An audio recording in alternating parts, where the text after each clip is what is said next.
Queridos irmãos, louvado seja o nome do Senhor por esse dia.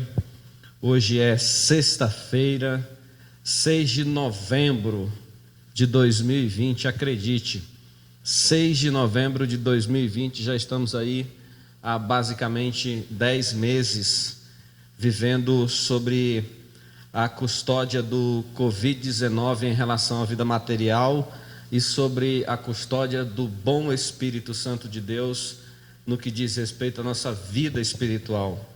Louvado seja o nome do Senhor também por esse dia, por tudo que Ele tem feito por nós, por sua grandeza, por suas misericórdias que tem alcançado a nossa vida. Quero compartilhar com você nesse momento da nossa reflexão de Romanos capítulo 15, nós vamos ler o versículo 30 até o 33. Romanos, abra aí sua Bíblia, por favor, capítulo 15, versos do 30 até o 33.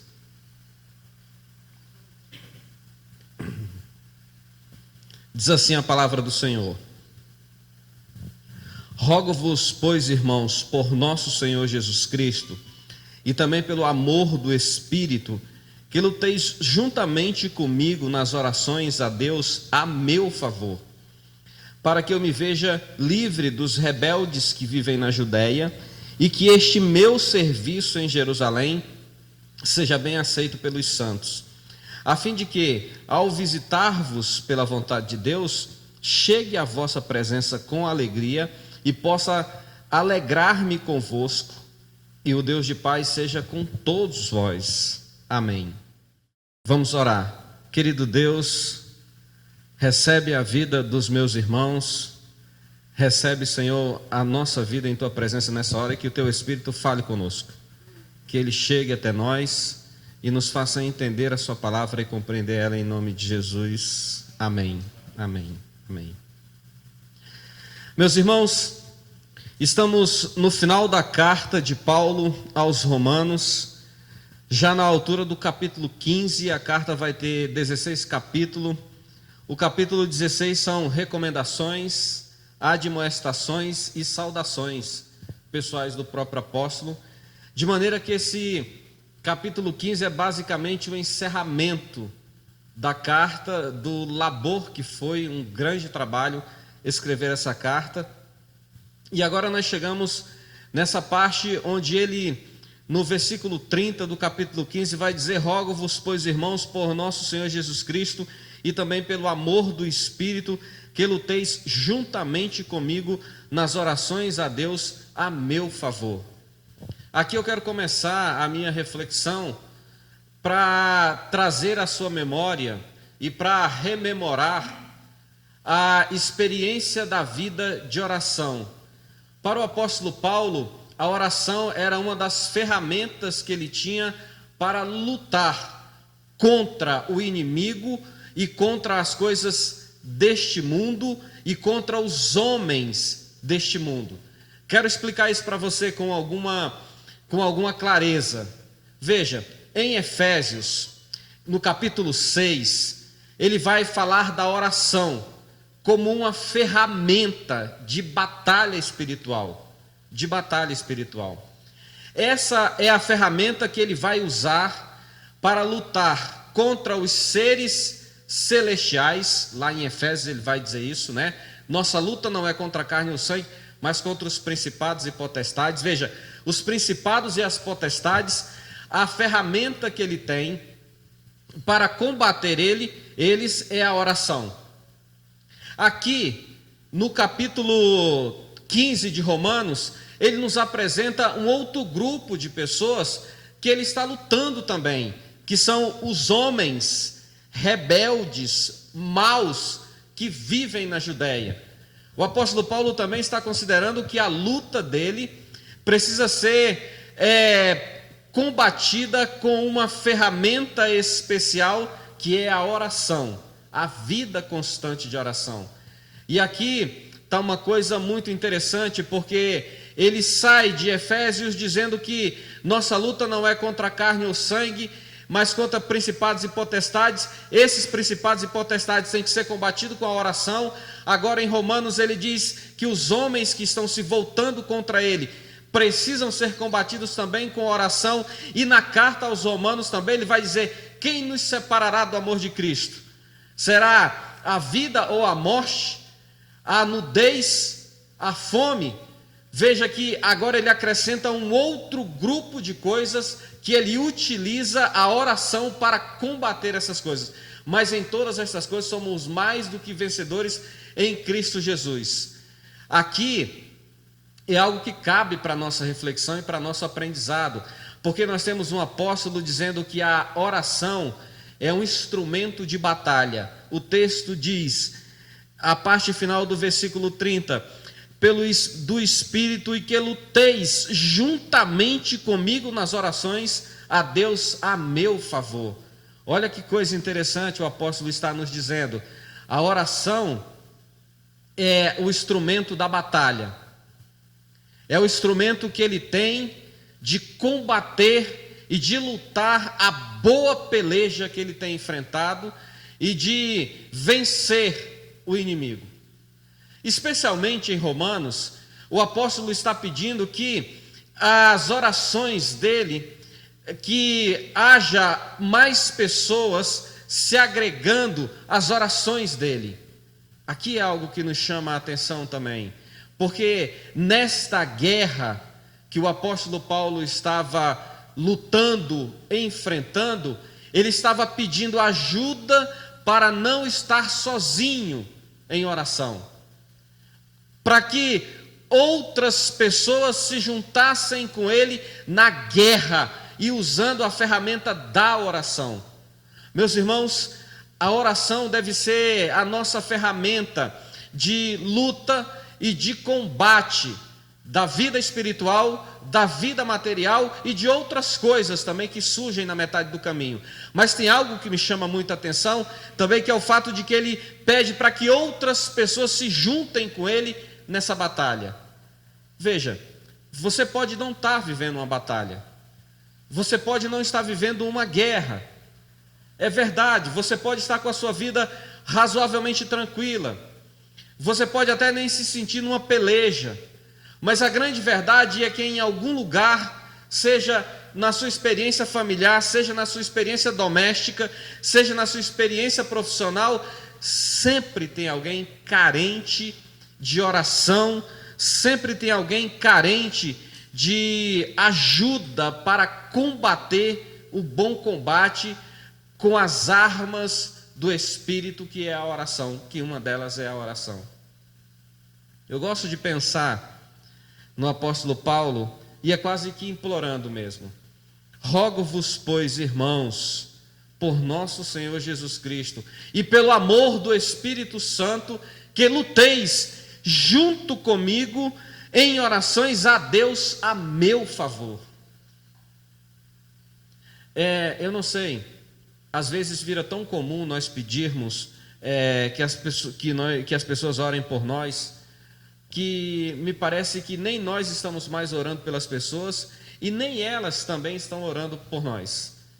Agora, nós estamos diante de um apóstolo que está humildemente pedindo incessantemente que as orações dele não sejam orações sozinhas, que haja outras pessoas junto com ele em orações, que outras pessoas se agreguem a ele para pedir a Deus em favor dele. Eu gosto desse pensamento também. Veja que o apóstolo agora não está só dizendo assim: a minha arma que eu estou lutando esta guerra é a oração. Ele também está dizendo assim: por favor, se juntem comigo para orar junto comigo. E nesse ajuntamento, peçam a Deus a meu favor, que Ele venha para ficar comigo, que Ele experimente vivenciar comigo e olhe para mim de como eu estou vivendo essa vida para que eu possa vencer. São coisas extraordinárias que a palavra de Deus nos ensina nesse momento. A oração é a nossa ferramenta de luta e de guerra, seja em qualquer área. Eu disse para você que em Efésios, ele disse que a nossa luta é contra os principados e potestades, e a oração é o instrumento que ele está usando para para combater os principados e potestades. Em Romanos, é as coisas do presente, as coisas do porvir, tudo mais que ocorre à nossa volta, que ele também está usando para combater essas coisas, é a oração, a ferramenta. E agora ele está pedindo que os irmãos peguem também suas ferramentas, que é a oração, e se junte com ele para pedir a Deus em favor dele. Pedir a Deus em favor dele. Mas o apóstolo é extraordinário nos seus pensamentos e na sua forma de ver as coisas. Quando a gente desce para o verso 31, ele dá a segunda coisa que eu gostaria de deixar para você nesse momento. Para que eu me veja livre dos rebeldes que vivem na Judéia e que este meu serviço em Jerusalém seja bem aceito pelos santos. Eu sei que o apóstolo Paulo não era um homem sentimental, mas eu sou um homem sentimental. Eu sou um cidadão sentimental. Quando eu leio esse versículo, eu imagino o apóstolo dizer assim para as pessoas que estão perto dele: esse pessoal me persegue o tempo todo. Esse pessoal fica na minha cola o tempo inteiro. Esse pessoal não me deixa. Ele chama o grupo de rebelde. Esse pessoal não larga do meu pé, fica o tempo inteiro me oprimindo, me machucando, dizendo coisas a meu respeito, fazendo coisas contra mim. Então, se juntem comigo em oração. Mas quando vocês forem pedir para o Senhor, peçam a meu favor, para que o meu trabalho, para que o meu ministério seja aceito diante da igreja.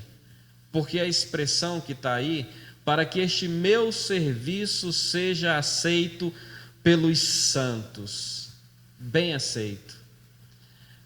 Queridos irmãos, aqui tem algo de muito pessoal e profundo, porque quando você pensa que ele poderia olhar e dizer assim: não, eu estou trabalhando para o Senhor, quem aceite, quem quiser aceitar, e eu não me importo se aceitam ou não, eu estou fazendo a coisa, é aquilo que o Senhor me mandou fazer. Mas agora ele está intercedendo diante de Deus e pede que outras pessoas se juntem com ele para interceder, para que o trabalho que ele está fazendo seja bem aceito pela igreja. Tem duas coisas aqui que nós precisamos aprender. Uma, o nosso trabalho nem sempre é bem aceito. Pense junto comigo. Você já experimentou isso? Você já teve uma ideia brilhante? Você já colocou essa ideia diante de Deus? Você já começou a executar uma ideia e você carrega com você a convicção de que aquilo que você está fazendo é de Deus, mas mesmo assim tem um monte de santos dentro da igreja que não concorda e não aceita. Pois o que o apóstolo Paulo está nos mandando fazer é a segunda coisa que eu queria dizer para você aprender aqui.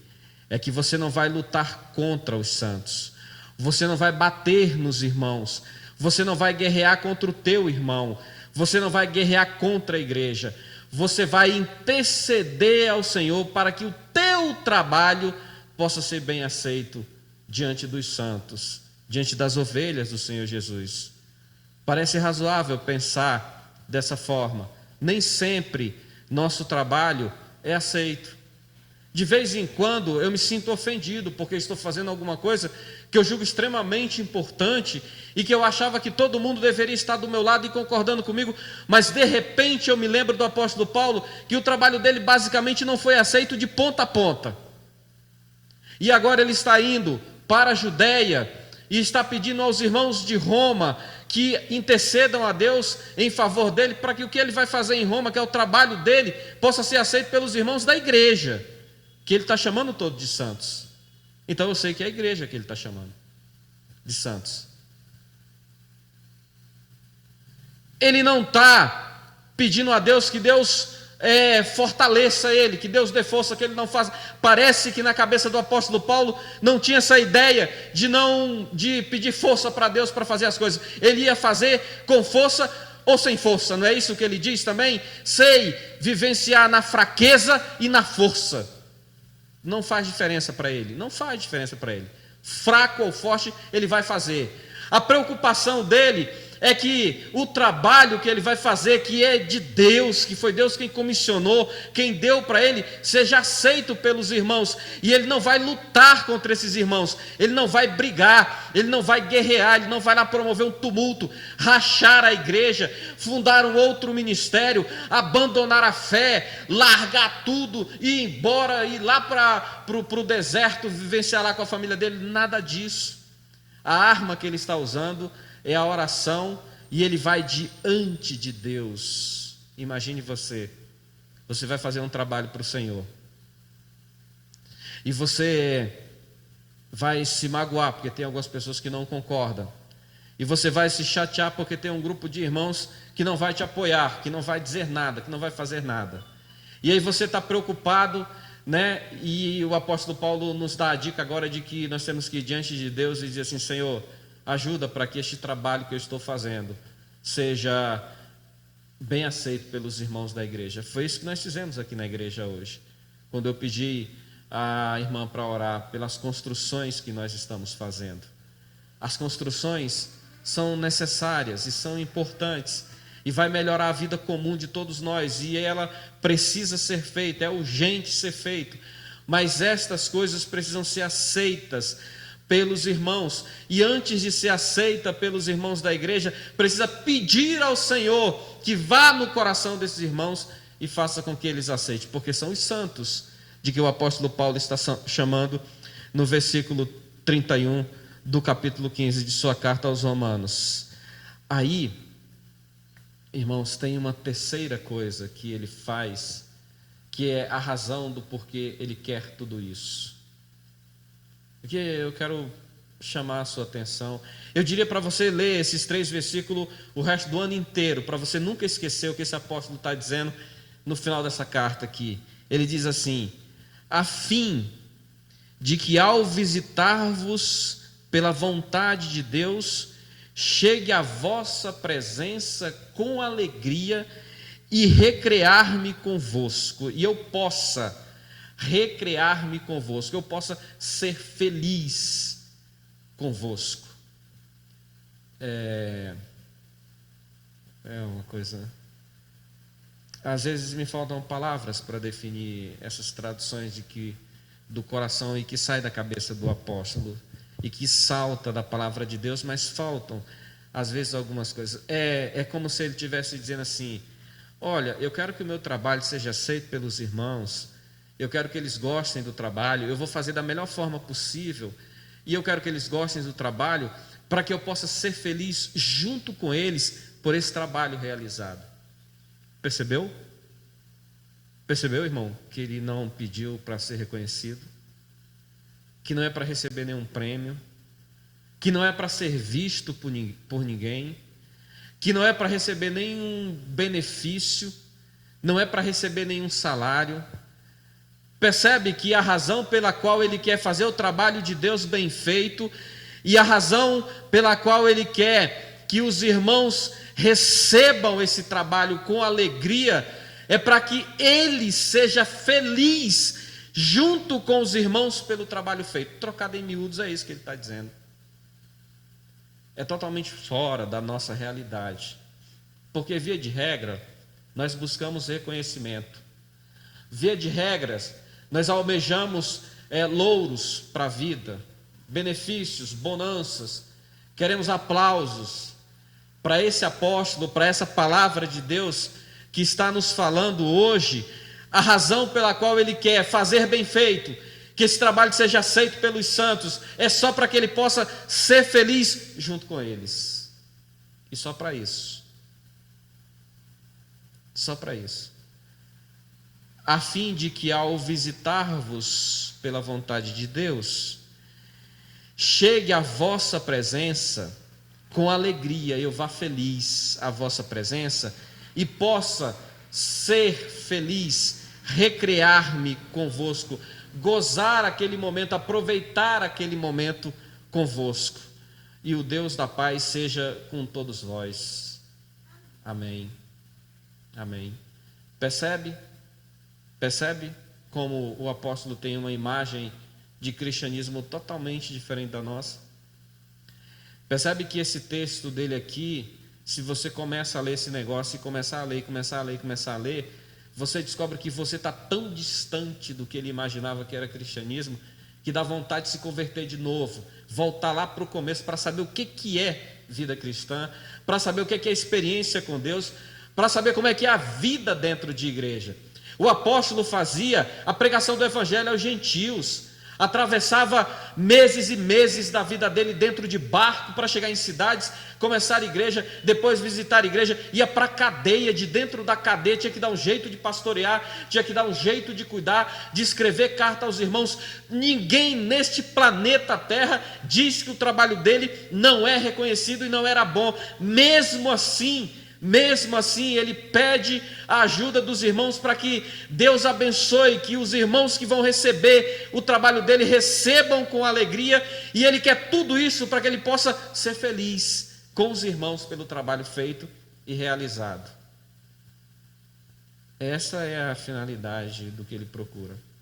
Aí estamos nós, no século 21, na sociedade moderna, tendo que voltar às páginas de Romanos, para aprender como é que é a vida cristã e como vivenciar ela, de maneira que a gente possa viver um cristianismo autêntico, um cristianismo real, um cristianismo verdadeiro.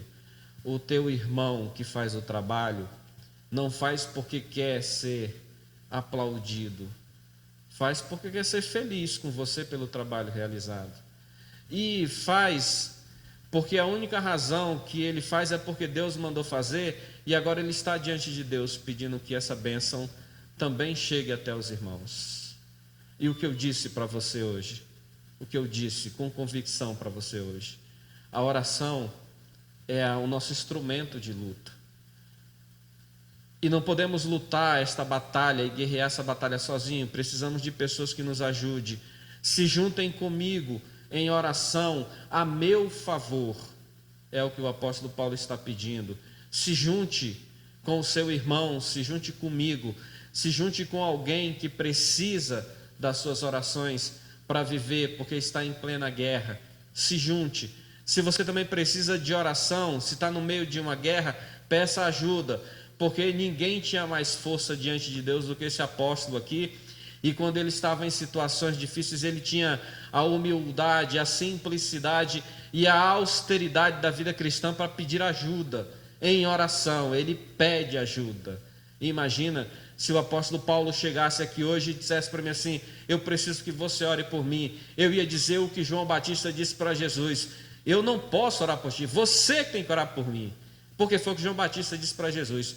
Mas ele está fazendo isso. Ele chegou naquela comunidade, escreveu uma carta para ele e disse: orem por mim, porque eu estou em uma batalha e preciso das orações dos irmãos para vencer esta batalha. E eu disse para você também que a razão pela qual ele está nessa batalha e pedindo orações é para que o trabalho que ele está fazendo, o trabalho que ele está executando, seja bem recebido pelos santos. E disse para você também que a razão disso é porque ele quer ser feliz com aqueles irmãos pelo trabalho realizado. Ele nem está pedindo ajuda, irmãos. Ele nem está pedindo para alguém ajudar ele a fazer. Está pedindo só para que o trabalho seja recebido, bem feito, o trabalho seja bem aceito. É o modelo de vida cristã na qual nós somos desafiados todos os dias a viver. Quero te convidar a fechar os olhos, pedir aos irmãos que estão aqui que se coloquem de pé, e você que está aí na sua casa, feche os seus olhos, nós vamos orar. Minha reflexão de hoje esteve baseada em Romanos capítulo 15, versos 31, 32 e 33, e tinha o propósito de dizer aos irmãos que a oração é a ferramenta de batalha do cristão. Querido Deus, quero glorificar o Senhor pela vida dos meus irmãos, pela vida daqueles que vão me ouvir, e glorificar o Senhor por esses momentos em que nós estamos vivendo, pela Tua palavra que chega até nós com a delicadeza necessária de que o Teu Espírito Santo coloca ela em nossos corações e não há confusão, não há dúvida daquilo que o Senhor quer de cada um de nós. Que em nome de Jesus Cristo, o Senhor mesmo receba toda a honra e toda a glória. Amém e amém. Queridos irmãos, que Deus abençoe a sua semana, que Ele te dê todas as vitórias que você precisa, que o Espírito Santo dele encha o teu coração e te ajude nessa caminhada. O Deus de paz, que tornou a trazer dentre os mortos a Jesus, o grande pastor das ovelhas, pelo sangue da eterna aliança nos aperfeiçoou em todo o bem, para cumprirmos a sua vontade, operando em nós o que é agradável diante dele, em Jesus Cristo, a quem seja a honra e a glória para todos sempre. Amém e amém e amém.